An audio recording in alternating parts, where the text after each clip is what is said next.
of point of intersection of the tangents to the circle x square plus y square is equal to 16 such that angle between them is 60 degree.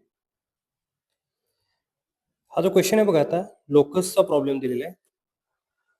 Circle दिलाय X square plus Y square is equal to 16. Standard circle आहे. त्याचा centre तुमचा origin आहे.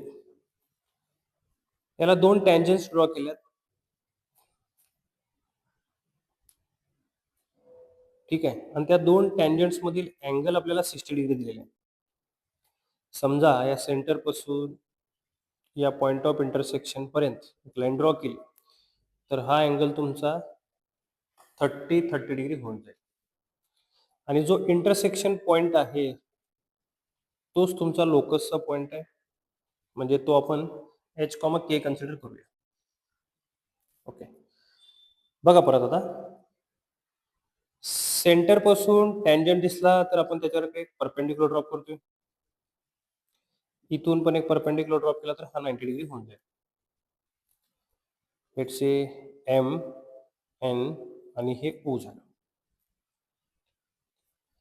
एक right angle triangle तयार झालेला आहे. Radius जी आहे ती 4 युनिट्स आहे. ओके, आता ऑब्झर्वेशन केल्यानंतर बघा ट्रायंगल ओ किंवा तुम्ही पी एम ओ मध्ये जर बघितलं तर हा जो अँगल 30 डिग्री दिलेला आहे ना त्याच्या अपोजिटची लेंथ आपल्याला माहिती आहे. म्हटल्यानंतर sine 30 degree is equal to opposite length O M upon hypotenuse 90 degree अँगलच्या समोरची बाजू ती आहे ओ पी. तर ओ एम लेंथ किती आहे बघा 4 आहे.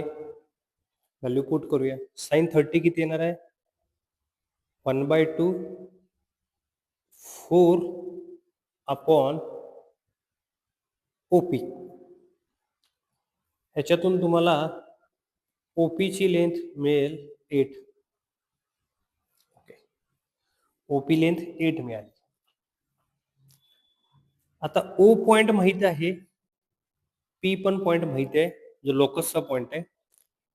डिस्टन्स फॉर्म्युला आपण यूज करू शकतो. तर डिस्टन्स फॉर्म्युला यूज केला तर H minus 0 bracket square K minus 0 bracket square is equal to 8. Squaring करूया दोन्ही बाजूला. स्क्वेअर रूट कट जाईल लेफ्ट साईडचं. H square plus K square is equal to 64 येईल. आणि लोकसच्या प्रॉब्लेममध्ये आपण एच रिप्लेस एक्स करतोय अँड के रिप्लेस वाय करतोय.